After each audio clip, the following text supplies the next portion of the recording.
funny how this becomes news just a day after I talk about how the Sacramento Kings actually look like a better team without Sabonis on the court. If you guys aren't following already, make sure you're following Camcast. I'm up to date on everything that's going on in the NBA all the time. More often than not, my takes are accurate, especially this one. And I've already said, I love Domantas Sabonis.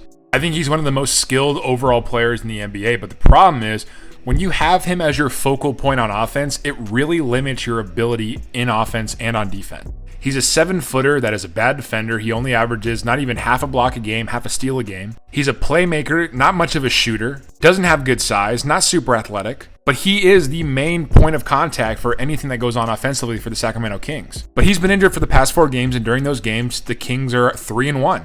And they're scoring way more points. Their pace of play is way quicker with DeMar DeRozan and Zach LaVine kind of setting the table and getting things going. And now it comes out that the Kings are going to talk to Sabonis this summer to talk about his future with the club.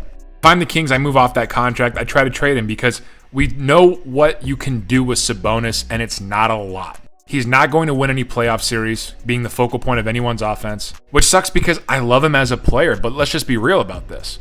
NBA nowadays is about speed.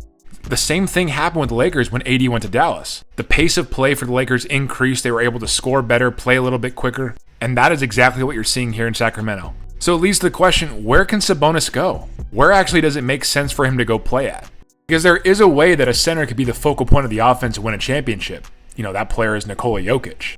Oddly enough, I think a great destination for him, even though I don't think it'll happen, I think he would be perfect in Golden State. The high basketball IQ guy, compare him up with Steph, Jimmy, and Draymond, and I think that he would fit in really nicely there.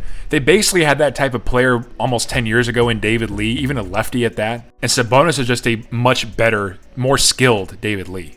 Other than that, I just don't know a lot of teams that are going to want to trade for Sabonis because when you get him, you kind of have to revolve a lot of offense around him. But in Golden State, you don't have to because of how their system goes. But it's definitely something to monitor as we get into the offseason.